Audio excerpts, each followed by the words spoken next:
ಬೆಳಗಿನ ಬೆಳಕು. ಅರಣ್ಯಕಾಂಡ ಅಧ್ಯಾಯ 5:11-31. ನಿಷ್ಠೆಯ ಪರೀಕ್ಷೆ ಭಾಗ 1. ಇಸ್ರಾಯೇಲರು ಅರಣ್ಯದಲ್ಲಿ ಪಾಳೆಯ ಹಾಕಿದ್ದರು. ಅವರು ದೇವದರ್ಶನದ ಗುಡಾರಕ್ಕೆ ಹತ್ತಿರವಾಗಿ ವಾಸಿಸುತ್ತಿದ್ದರು.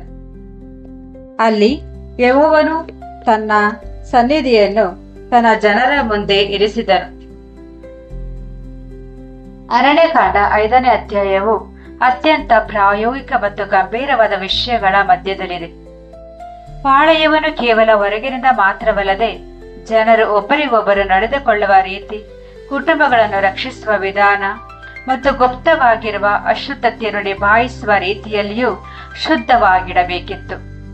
ಅದಕ್ಕಾಗಿಯೇ ಈ ಅಧ್ಯಾಯವು ಪಾಳೆಯದಿಂದ ಅಶುದ್ಧವಾದುದನ್ನು ತೆಗೆದುಹಾಕುವ ಬಗ್ಗೆ, ತಪ್ಪು ಮಾಡಿದಾಗ ನಷ್ಟ ಪರಿಹಾರ ನೀಡುವ ಬಗ್ಗೆ ಮತ್ತು ಯಾವುದೇ ಸಾಕ್ಷ್ಯಗಳಿಲ್ಲದಿದ್ದರೂ ಸಂಸಾರವನ್ನೇ ನಾಶ ಮಾಡಬಲ್ಲ ವೈವಾಹಿಕ ಬಿಕ್ಕಟ್ಟನ್ನು ನಿಭಾಯಿಸುವ ಬಗ್ಗೆ ಮಾತನಾಡುತ್ತದೆ.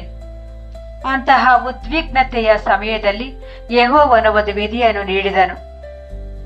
ಅದು ಆ ವಿಷಯವನ್ನು ವೈಯಕ್ತಿಕ ಕೋಪದಿಂದ ದೂರ ಸರಿಸಿ ಪವಿತ್ರ ವಾತಾವರಣದಲ್ಲಿ, ಪ್ರಮಾಣದ ಅಡಿಯಲ್ಲಿ ಮತ್ತು ಯೆಹೋವನನ್ನೇ ನಿಜವಾದ ನ್ಯಾಯಾಧೀಶನನ್ನಾಗಿ ಮಾಡಿ ಯಾಜಕನ ಕೈಗೆ ಒಪ್ಪಿಸಿತು. ಈ ಭಾಗವು ಅರಣ್ಯಕಾಂಡ 5:11-30ರಲ್ಲಿದೆ. ಈ ವಿಧಿಯನ್ನು ನಡೆಸಬೇಕಾದ ಸಂದರ್ಭವನ್ನು ಸ್ಪಷ್ಟವಾಗಿ ವ್ಯಾಖ್ಯಾನಿಸಲಾಗಿದೆ. ಒಬ್ಬ ಪತಿಯು ನ್ಯಾಯ ಪ್ರಮಾಣವು ಕರೆಯುವ ಹೊಟ್ಟೆಕಿಚ್ಚಿನ ಆತ್ಮದಿಂದ ಆವರಿಸಲ್ಪಟ್ಟಾಗ ಅವನ ಹೃದಯದಲ್ಲಿ ಸಂಶಯ ಏಳುತ್ತದೆ. ಅರಣ್ಯಕಾಂಡ 5:14. ಇಲ್ಲಿ ಪತ್ನಿಯು ತಪ್ಪಿತಸ್ಥಳು ಎಂದು ಪಠ್ಯವು ಭಾವಿಸುವುದಿಲ್ಲ. ಅದು 2 ಸಾಧ್ಯತೆಗಳ ಬಗ್ಗೆ ಮಾತನಾಡುತ್ತದೆ. ಅವಳು ನಿಜವಾಗಿಯೂ ದಾರಿ ತಪ್ಪಿರಬಹುದು ಅಥವಾ ಅವಳು ನಿರಾಪರಾಧಿಯಾಗಿರಬಹುದು. ಅರಣ್ಯಕಾಂಡ 5:14. ಇಲ್ಲಿನ ಪ್ರಮುಖ ಅಂಶವೆಂದರೆ ಶಂಕಿತ ಪಾಪದ ರಹಸ್ಯವಾಗಿದೆ. ಅಲ್ಲಿ ಯಾವುದೇ ಸಾಕ್ಷಿಗಳಿಲ್ಲ ಮತ್ತು ಅವಳು ಆ ಕೃತ್ಯವನ್ನು ಮಾಡುವಾಗ ಸಿಕ್ಕಿಬಿದ್ದಿಲ್ಲ. ಅರಣ್ಯಕಾಂಡ 5:13. ಸಾಮಾನ್ಯ ನಿಯಮದಂತೆ ವ್ಯಭಿಚಾರದ ಆರೋಪಕ್ಕೆ ಪುರಾವೆ ಮತ್ತು ಸಾಕ್ಷಿಗಳ ಅಗತ್ಯವಿತ್ತು, ಏಕೆಂದರೆ ಮಾನವ ನ್ಯಾಯಾಲಯಗಳು ಸಾಕ್ಷ್ಯವಿಲ್ಲದೆ ರಹಸ್ಯ ವಿಷಯಗಳನ್ನು ನಿರ್ಣಯಿಸಲು ಸಾಧ್ಯವಿಲ್ಲ. ಧರ್ಮೋಪದೇಶ ಕಾಂಡ 19:15. ವ್ಯಭಿಚಾರವು ಸಾಬೀತಾದಲ್ಲಿ ನ್ಯಾಯ ತೀರ್ಪಿನ ಬಗ್ಗೆ ನಿಯಮವು ಈಗಾಗಲೇ ಸ್ಪಷ್ಟವಾಗಿ ತಿಳಿಸಿದೆ. ಧರ್ಮೋಪದೇಶ ಕಾಂಡ 22:22. ಈ ವಿಧಿಯು ಸಾಬೀತಾದ ವ್ಯಭಿಚಾರಕ್ಕಾಗಿ ಅಲ್ಲ. ಇದು ಸಂಶಯವು ನಿಜವಾಗಿದ್ದರೂ ಪುರಾವೆ ಇಲ್ಲದಿರುವ ಮತ್ತು ಅನಿಶ್ಚಿತತೆಯ ಭಾರದಿಂದ ವಿವಾಹವು ಮುರಿದು ಬೀಳಬಹುದಾದ ನೋವಿನ ಸಂದರ್ಭಕ್ಕಾಗಿ ನೀಡಲಾಗಿದೆ.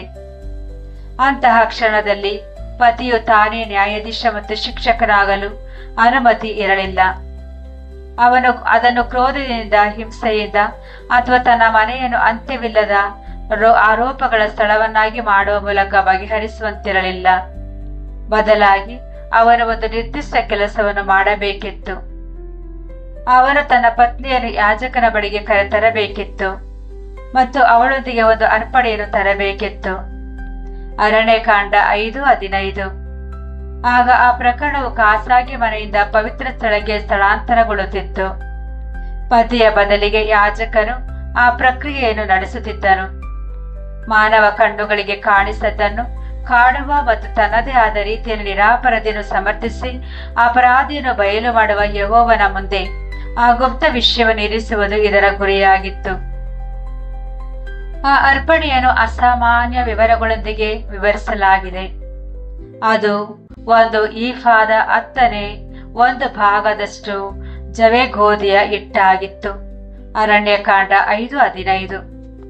ಅದರ ಮೇಲೆ ಎಣ್ಣೆಯನ್ನು ಸುರಿಯುತ್ತಿರಲಿಲ್ಲ ಮತ್ತು ಸಾಂಬ್ರಾಣಿಯನ್ನು ಹಾಕುತ್ತಿರಲಿಲ್ಲ. ಅರಣ್ಯಕಾಂಡ 5:15. ಇದನ್ನು ಹೊಟ್ಟೆಕಿಚ್ಚಿನ ಧಾನ್ಯ ಸಮರ್ಪಣೆ ಮತ್ತು ಜ್ಞಾಪಕಾರ್ಥ ಧಾನ್ಯ ಸಮರ್ಪಣೆ ಎಂದು ಕರೆಯಲಾಗುತ್ತದೆ, ಏಕೆಂದರೆ ಅದು ಅಧರ್ಮವನ್ನು ನೆನಪಿಗೆ ತರುತ್ತಿತ್ತು. ಅರಣ್ಯಕಾಂಡ 5:15. ಈ ಭಾಷೆಯ ಅರ್ಥ ಯಾಜಕನಿಗಾಗಲಿ ಅಥವಾ ಪತಿಯಾಗಲಿ ಸುಳ್ಳು ಅಪರಾಧವನ್ನು ಹೊರಿಸುತ್ತಿದ್ದಾರೆ ಎಂದಲ್ಲ. ಇದರ ಅರ್ಥ ಇಡೀ ಪರಿಸ್ಥಿತಿಯನ್ನು ನೀತಿಯಿಂದ ನ್ಯಾಯ ತೀರ್ಪು ನೀಡುವ ಮತ್ತು ನೆನಪಿನಲ್ಲಿಟ್ಟುಕೊಳ್ಳುವ ಯೆಹೋವನ ಬೆಳಕಿಗೆ ತರಲಾಗುತ್ತಿದೆ ಎಂಬುದು. ಎಣ್ಣೆ ಮತ್ತು ಸಾಂಬ್ರಾಣಿಯನ್ನು ತೆಗೆದುಹಾಕುವುದು ಆ ಅರ್ಪಣೆಯ ಸಂಭ್ರಮ ಅಥವಾ ಗೌರವದ ಭಾವನೆಯನ್ನು ಹೊಂದದಂತೆ ಮಾಡುತ್ತದೆ. ಆರಾಧನೆಯಲ್ಲಿ ಹಿತಕರವಾದ ಸುವಾಸನೆಯನ್ನು ಬೀರುವ ಅರ್ಪಣೆಗಳೊಂದಿಗೆ ಎಣ್ಣೆ ಮತ್ತು ಸಾಂಬ್ರಾಣಿ ಹೆಚ್ಚಾಗಿ ಕಾಣಿಸಿಕೊಳ್ಳುತ್ತದೆ. ಯಾಜಕ ಕಾಂಡ 2:1-2. ಜವೆಗೋಧಿಯು ಕೂಡ ಸರಳವಾದ ಧಾನ್ಯವಾಗಿದೆ. ನಿಯಮದಲ್ಲಿ ಬಡತನ ಅಥವಾ ವಿರಯತೆ ಇರುವ ಸಂದರ್ಭಗಳಲ್ಲಿ ಮತ್ತು ಅರ್ಪಣೆಯು ಸರಳವಾಗಿರಬೇಕಾದಾಗ ಜವೆಗೋಧಿಯ ಅರ್ಪಣೆಗಳು ಬರುತ್ತವೆ. ಯಾಜಕ ಕಾಂಡ 5:11. ಇದೇ ಸರಳತೆಯು ಹಬ್ಬದ ಕ್ಷಣಕ್ಕೆ ಬದಲಾಗಿ ಗಂಭೀರವಾದ ವಿಚಾರಣೆಯ ಕ್ಷಣಕ್ಕೆ ಹೊಂದಿಕೆಯಾಗುತ್ತದೆ. ನಂತರ ಪರೀಕ್ಷೆಯು ಪ್ರಾರಂಭವಾಗುತ್ತದೆ. ನಾವು ಇದನ್ನು ಮುಂದಿನ ಬೆಳಗಿನ ಬೆಳಕಿನಲ್ಲಿ ಅಧ್ಯಯನ ಮಾಡೋಣ. ಪ್ರಾರ್ಥನೆ. ರಹಸ್ಯ ಸಂಗತಿಗಳನ್ನು ನೋಡುವ ಯೆಹೋವನೇ, ನಿನ್ನ ಸನ್ನಿಧಿಯ ಮೇಲಿರುವ ಭಕ್ತಿಯು ನಮ್ಮ ಮನೆಗಳನ್ನು ಮತ್ತು ನಮ್ಮ ಹೃದಯಗಳನ್ನು ಕಾಪಾಡಲಿ. ಕೋಪವು ನಮ್ಮ ಮಾತುಗಳನ್ನು ಆಳದಿರಲಿ ಮತ್ತು ಸಂಶಯವು ನಮ್ಮ ಪ್ರೀತಿಯನ್ನು ವಿಷಪೂರಿತಗೊಳಿಸದಿರಲಿ. ಸತ್ಯವು ಎತ್ತಿ ಹಿಡಿಯಲ್ಪಡಲಿ ಮತ್ತು ನೀತಿಯ ಪ್ರತಿಯೊಂದು ಹೆಜ್ಜೆಯನ್ನು ಮುನ್ನಡೆಸಲಿ. ಗುಪ್ತವಾಗಿರುವ ತಪ್ಪುಗಳು ಪಶ್ಚಾತ್ತಾಪದ ಮೂಲಕ ಬೆಳಕಿಗೆ ಬರಲಿ ಮತ್ತು ನಿರಪರಾಧಿಗಳು ಸುಳ್ಳು ಆರೋಪಗಳಿಂದ ರಕ್ಷಿಸಲ್ಪಡಲಿ. ಭಾವನೆಗಳು ಬಿರುಗಾಳಿಯಂತೆ ಏಳುವಾಗ ಆತ್ಮ ಸಮಯವು ನಮಗೆ ದೊರೆಯಲಿ. ನಿನ್ನ ನ್ಯಾಯ ತೀರ್ಪುಗಳಿಗೆ ಭಯಪಡುವಂತಾಗಲಿ ಮತ್ತು ಸಮಯವಿರುವಾಗಲೇ ನಿನ್ನ ಕರುಣೆಗಾಗಿ ಹುಡುಕುವಂತಾಗಲಿ. ಕ್ರಿಸ್ತನ ಹೆಸರಿನಲ್ಲಿ ಆಮೆನ್.